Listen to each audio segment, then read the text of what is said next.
Are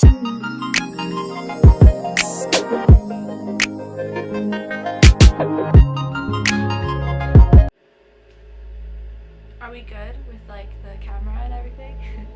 Hey, what's up? Welcome back.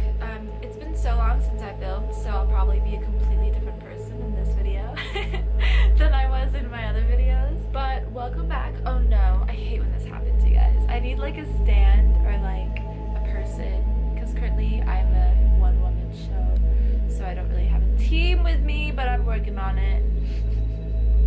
So in this video, I am just going to share with you guys 5 things that I did to completely redo my life, revamp my life entirely.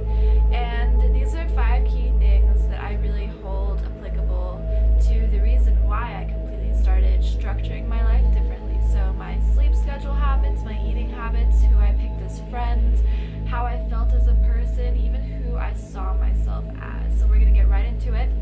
The first thing that really helped me in terms of evolving or changing or growing was spending a lot of time alone with myself. Okay, so this is something that like you don't usually think to do, because when you hear self-help and when you hear personal growth and when you hear all these kinds of things, you don't think, okay, I'm going to be fine by isolating myself. But that is literally what I did, and that is actually the reason for me being able to understand myself. So why is this so important that we understand ourselves? If we go about our lives thinking about what other people like to think and talk about, and listening to the opinions that other people have, and doing the likes and wants and interests of other people, we will never truly fully know what we want and like and need as a human being. In fact, we won't really know much about ourselves. We won't even know how we think internally, or the voice inside of our head, or the quality of our soul, right? We won't know any of these things if we go around constantly absorbing from other people. So this is something that I really had to cut out, and I was kind of forced into this, and it also kind of happened by my own will, so it was kind of perfect timing. I was forced to isolate myself from people that I usually used to see and hang out with and be around, and I completely, when I tell you, I cut myself off. Have you guys seen Frozen? You know Elsa? And how she like was just alone for many years. She was, right? Like in that room, she was just stuck because she turned everyone to ice or something. I don't know. Something like that. I saw that movie 12 times. I didn't pay attention to a single one of them. So that's kind of what I had to do. I had to isolate myself just like Elsa from Frozen.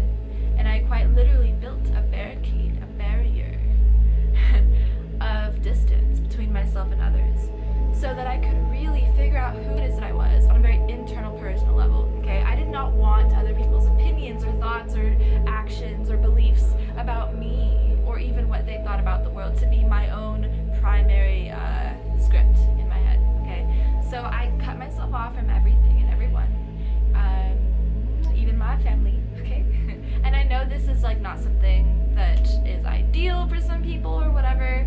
Everyone has their own different situation. But personally, I am a sole believer that yes, even your family should kind of be at a safe distance from you for at least this moment, for at least these moments. Now, I gave myself about a few months to kind of like complete this process, but you know, healing and things like that, deconditioning ourselves from mindsets we've had our whole life, that doesn't happen in a few months. Okay, that doesn't happen overnight. But it started with me distancing myself for a few months, and so I didn't come back to school. This is a true story, you can look it up. I didn't come back to school, I didn't see anyone, I didn't talk to anyone. I stayed home alone in my room by myself for a very long time. And what this did was a few awesome things. It made me realize what it is that I needed to work on inside of myself. And it made me realize the thought patterns and physical life habits that I had accumulated as a result of these recycled conditioned thoughts. And it made me realize, like, hey, what are the things in my life that I really want to change, that I really just want to, like, get rid of, not have anymore, replace with something more healthy, and what inside of me is causing this thing to stay there stagnant, stuck, right? Like, what inside of me is affecting my outer reality to behave in such a way, because the way we feel about ourselves is a direct mirror to our external surroundings and vice versa. Our external surroundings are a mirror similar to the way we are internally, on every level, in every regard, right? So your relationships, let's say, are a mirror of your relationship, I'd say, with your soul self, right? You know, if you have relationships that are tumultuous, right? Maybe there's something in your life that hasn't been healed fully, okay? I do know that for every single human being that is alive right now, we all have some sort of trauma, okay? And you can have trauma and not even know it. And trauma is not even, it doesn't have to be this dramatic word, okay? Trauma is trauma. Hey, it can be as big or as small as you would like it to be. Personally, this is just what I did. You don't have to do what I do, okay? I'm just telling you what I did. I attributed a definition to the term trauma that was very constructive rather than being obstructive or dramatic in any way or painful. We hear the word trauma and we feel pain. We feel like, oh, you know, like, what is that, you know? But it doesn't have to be that way. In fact, trauma, the very essence of the term, especially for me at that time and even now, was just conditioning. Right? Different conditionings that we've had that have been brought about based on certain experiences that we've had growing up, or the conditions and experiences that we were placed to, right? As a child, into a certain family, into certain circumstances, what have you. We all have it. We all have some sort of trauma, right? So it's not a problem that you have trauma, because everyone does. So let's have a party and heal our trauma. Okay, so that is something that I really attributed this time to doing. I really attributed about a few months to healing every single unswept corner in the room of my brain. I was like, Seema, this has to be spick and span, because there are a lot of things that I want to do in my life, and there are a lot of ways in which I want to give and things like that. So I was hell-bent. You know, I'd already done this a year ago, and I was just doing this for the second time. I've isolated myself on and off many times for the past like 3-4 years, because when you start a healing journey, you want to do that. You want to really be able to silence the noise and get alone with yourself and see where the clutter falls and see what you have to do personally, responsibly, to pick up after it. So that's what I did, and it's not a process that stops. Healing is not a process that stops. You can't just put a pause button on healing and go, okay, wait, baby, hold on, give me a moment, okay? We can't do that, because, I mean, you can do that, but you're gonna be stagnant, okay? And you don't want to be stagnant.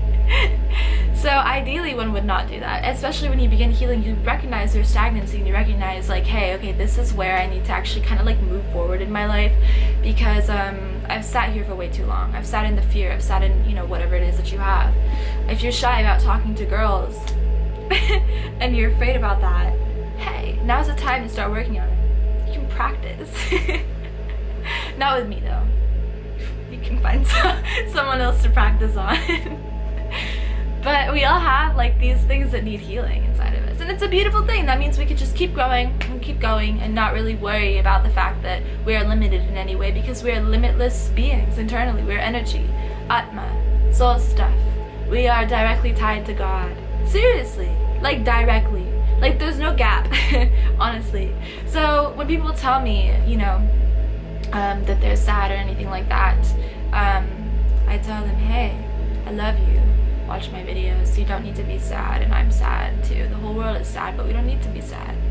We don't need to feel like we're unhealed, because hey, we have the conscious responsibility. Not only responsibility, we have the ability. Let's start there. We have the ability to heal ourselves. If we are not maximizing on that ability, why are we human? Tell me. Why are we human? We could be born as an elephant. Elephants are so pure. But they don't get to heal their past trauma, even generational trauma. You know, when you're born into this life with certain soul desires, okay, and that comes with you. And so often enough, we are here to fill out those desires. And some of those desires may not be things that your conscious, egotistical self wants here in this life. But egoic rather than egotistical, I'd say egoic is a better term that fits. Egoic self, right, knows. Your egoic self is not fully conscious often of these desires, but your soul knows. Your soul knows. It knows like what it wants, and it knows where it's going, and it knows the healing that needs to take place. So the second that we tap into that and figure out what it is that needs to be healed, we flow along with it. We move along with it. We listen to our higher self. We listen to God and God consciousness, and we stay in that lane. So this is best done through isolating yourself, which is something that I've been talking about for 10 minutes now, non-stop. So I'm gonna move on to my next point. The second thing that really helped me was eating more plant-based. I cannot stress this enough. Look at my face. I seem very stressed to you? Do I seem stressed to you? No. Why? Because I can't stress it enough. Okay? Like salads, tomatoes, vegetables, fruits, the bananas, everything. Like eating cleanly. Eating fruits and vegetables cleanly honestly helped me so much in terms of my happiness and my energetic levels, because what we don't realize is a lot, I don't know the percentage, okay, 95 or something, 95% of our is that true? Yes, 95% of our serotonin is produced in our gut. So it's important that we are monitoring what goes in our gut and what is quite literally making up our body, because the foods that we eat actually make up our body. It does. It really do be. Okay? So if you're eating meat and like dead things, that's your call, baby. You feel me? But what I've learned and realized and experienced is that live foods that are alive, right, give life to the body. And foods that are dead, well, they give death to the body. Quite oppositely. So it's just so obvious. Like, I don't know, there's no other way I can honestly frame that, because it's literally the most obvious thing in the world. It just correlates. Like, food that is non-living will take longer for the gut to process it and for the gut to accurately transmute it chemically into the proper nutrients that your body needs for energy consumption and production. Okay, so it takes longer. And with vegetables, with plants, with plant-based foods, not processed foods, not processed plant-based foods that you see in the freezer of your Safeway, baby. Okay, because that's a whole other story. We can't go there right now. Okay, not those kinds of foods. I'm talking about foods straight from Earth, from Gaia, from Mother Earth, from nature, from Bhumi, right? So beautiful. Foods from her. They really nurture us. That is what she does. She's a mother. She nurtures, right? Her beings, her elements, nature, us. We are part of nature. So when we understand that these foods are actually what we should be consuming because they're the best things for us, we don't waste a second, boo-boo. Like, we don't stop, okay? Sorry. We don't waste a second, okay? You go to the vegetable aisle at Trader Joe's. You go to Staff of Life, Santa Cruz. That place is so good. Have you guys been? If you live in Santa Cruz, hit my line. Let's go together. I'm trying to go back to Staff of Life. I know Greesh went. Greesh, if you're watching this, hi. I will text you back right now after this video. Okay, so you get my drift. It's really important that we monitor the types of foods that are going inside of our gut. That was the second thing I did. I promise, cured my depression right away, baby. Like, if you haven't tried it, try it. Do it for a month. I promise you'll probably have like meat withdrawals or cheese withdrawals or whatever it is that you're into, and then you will realize after 28 days, let's give it like a full moon cycle, you'll realize after 28 days that, hey, I was meant to eat plant-based all along. That was number 2. Number 3 is that I surrounded myself with people that love me. Now, I'm gonna backtrack on this one. This one is a little bit touchy-feely, okay? Touchy-feely in the sense that I've been through a lot of, like, let's say pain. Yeah, I'm just gonna be real, okay? Everyone has with people. People cause the most pain than anything else, honestly. Seriously, like, actually, people causes the most pain. I'm such a Scorpio, the way I said that. Scorpio is, like, big on my chart, okay? So I've had my fair share of hurt. I know you probably have too. Now, what I want to mention about this third aspect is that basically people that love you, right, you'll be able to know, okay? Like, you'll be able to sense that, you'll be able to feel that, you'll be able to understand that personability, okay, from a very personal level. That they love you, that they're into you, that they care about you, that they want to see you succeed, that they have your best interests at heart. You'll feel it. It's a boop-boop. It's a boop-boop. You feel it, okay?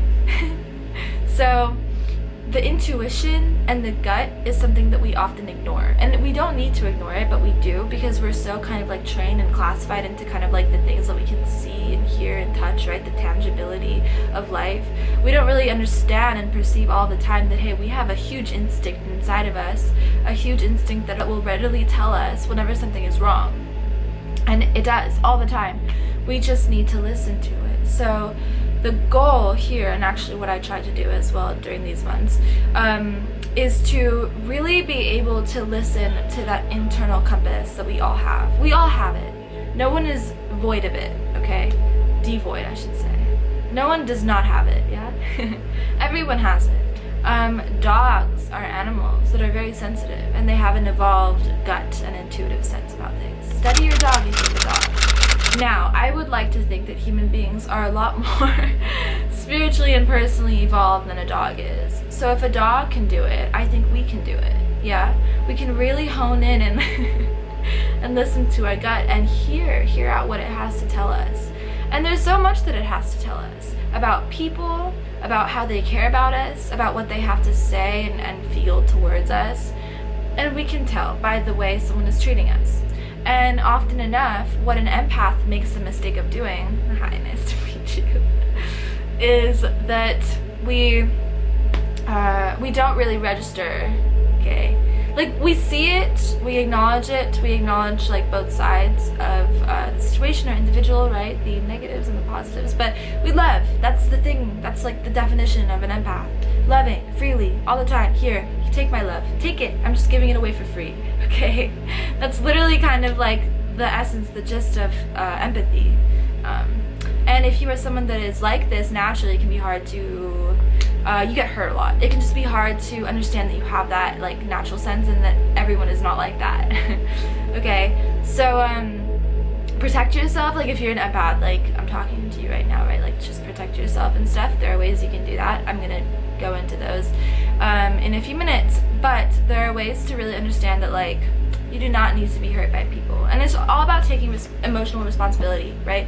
So I found people that loved and that genuinely loved me back. I cut off the people that weren't serving me. Yes, true story. This is number 3.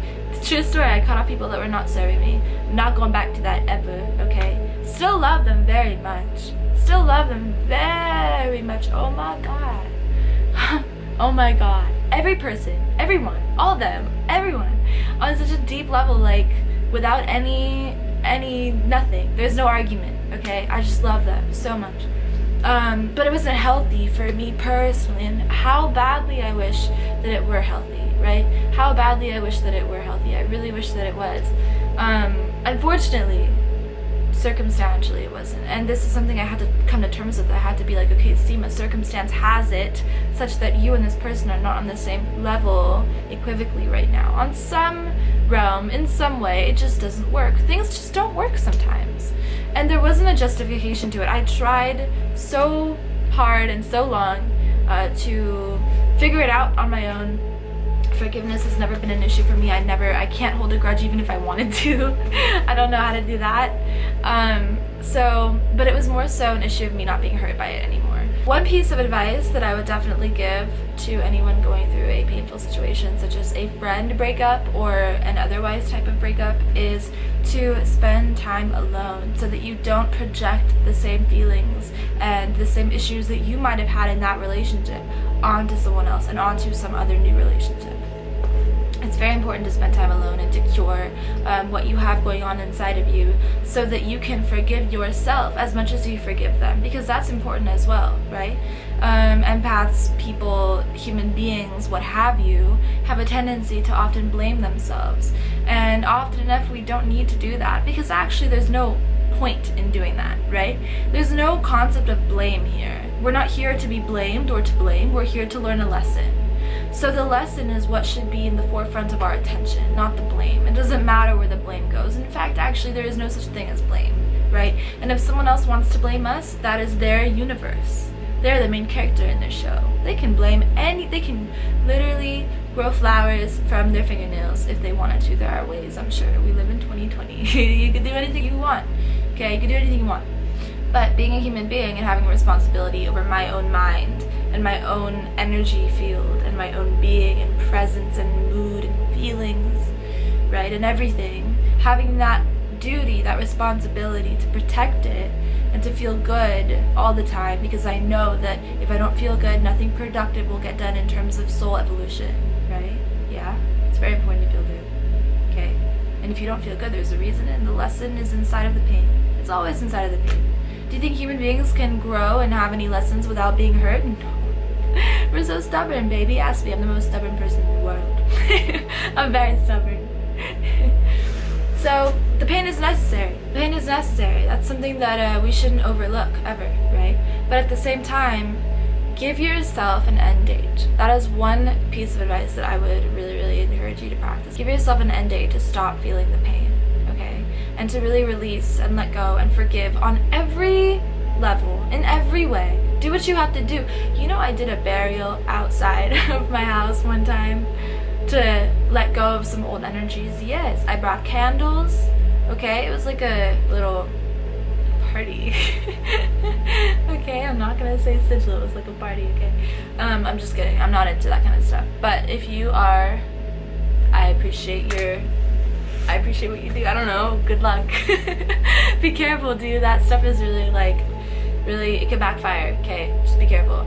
For those of you that don't know what I'm talking about magic. If you're practicing magic, hey, baby, do what you gotta do, you know? Just don't talk about it, and I don't wanna know. We're not gonna go there. Anyway, sorry. I know that like half of my viewers have left. But to the other half, who wanna do some magic? I'm just kidding. That's for another show. That's for another time. Okay, so yeah. So it's just really cool to like be cognizant and aware of like the relationships that we keep and you know, how things kind of are working out. And I do know as well that a lot of people have just kind of like woken up recently over the past year and have just like cut out unnecessary or unevolving relationships from their life, and that makes me very happy because it is all really truly about the individual's own personal journey. And if someone or something is not feeling that journey in your life, you need to let that man go. Okay, bye. Yeah, mangoes are my favorite fruit. Ask me why. Ask me why. Mangoes are my favorite fruit in the world. Okay. So, the fourth thing that I did is that what was the fourth thing that I did? Oh yeah, oh my god. The fourth thing that I did was becoming more creative, okay? And this happens over time, and I want to talk very briefly about the solar plexus, chakra, and creativity. So, the solar plexus chakra is located right behind your navel, okay? I'm not going to show you because that is a little bit intrusive, okay? But it is right behind your navel. And this section of your body, this energetic field, if you will, of your body, governs creativity. It also governs progeny. Now, what is progeny? What is the act of getting impregnated? That is creation, okay? At its very, very finest grassroots, that is creation. So when you are, you know, actually physically pregnant, okay, this indicates that something is about to be born. Now, this is the same thing when you are working on a project, okay? You have ideas in your head, you are birthing these ideas, you are trying to give birth to these ideas, you are feeding them, you are making them grow, you're writing them down in your notebooks or your whatever you write them down on, okay? And you are making sure that they are growing and you are giving fuel to them, okay? So the solar plexus chakra is located right where the womb area is, okay? And now this makes sense to you, yeah? This makes sense now? It's located right where the womb is. So creation happens in that sector, in that area of the body, okay, regardless of, well, I guess for males it could be different. I'm just kidding. All the guys have left. All the guys have stopped watching. That is where creativity is situated in the body. So if your solar plexus chakra is blocked, baby, let's just get into this. If your solar plexus chakra is blocked, you will notice a decline in wanting to engage in certain activity. You'll also notice a decline in your creativity, okay, and your ability to be creative and your ability to harness and foster beautiful ideas and turn them into practical, tangible things. So in this way, it's very important that we look at yellow, which is the color of the region, okay, on an auric scale, at an auric level. It's very important that we focus on the color yellow. We eat yellow fruits, beets, mangoes.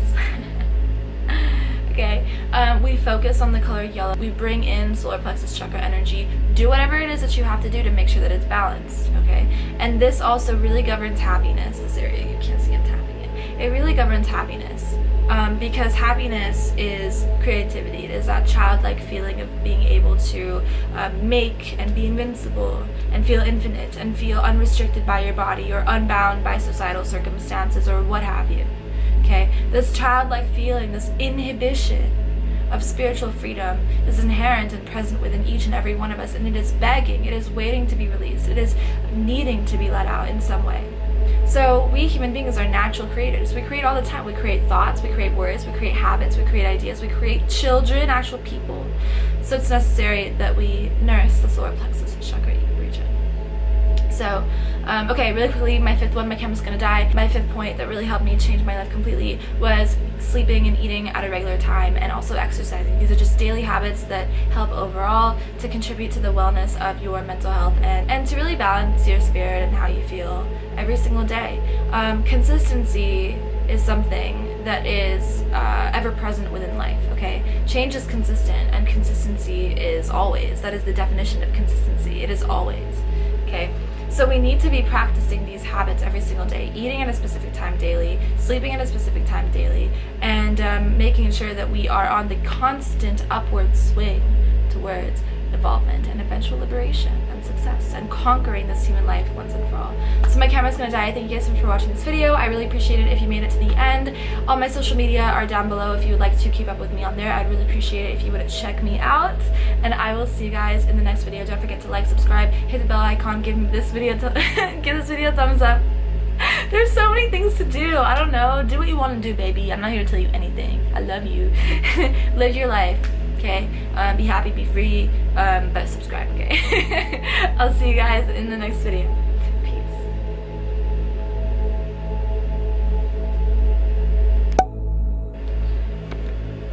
Are we live?